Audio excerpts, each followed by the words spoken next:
కర్నూలు జిల్లా పత్తికొండ మండలం అటికెలగుండు నలకదొడ్డి గ్రామాలలో 5 ఏళ్ల పాలనలో సీఎం వైఎస్ జగన్మోహన్ రెడ్డి చేసిన అభివృద్ధి సంక్షేమాన్ని గుర్తుంచుకుని ఓటు వేయాలని వైఎస్ఆర్సీపీ పత్తికొండ అసెంబ్లీ అభ్యర్థి కంగాటి శ్రీదేవమ్మ కోరారు. జగనన్న ప్రభుత్వంలో నవరత్నాల పథకాలతో అర్హులైన ప్రతి ఒక్కరికి కూడా లబ్ధి చేకూరిందన్నారు.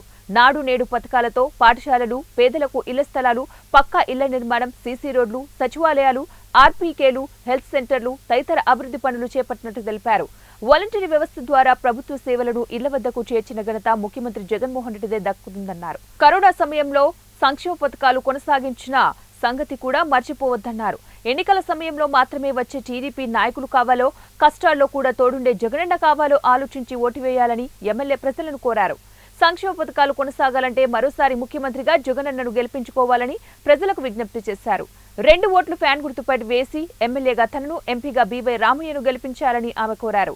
ఈ కార్యక్రమంలో జెడ్పీటీసీ సభ్యురాలు గుజ్జుల ఉరుకుందమ్మ, పార్టీ నాయకులు బాబుల్ రెడ్డి, కృష్ణ, మండల కన్వీనర్ కారం నాగరాజు, సర్పంచ్ మస్తానమ్మ, ఎంపీటీసీ శ్రీనివాసులు పాల్గొన్నారు.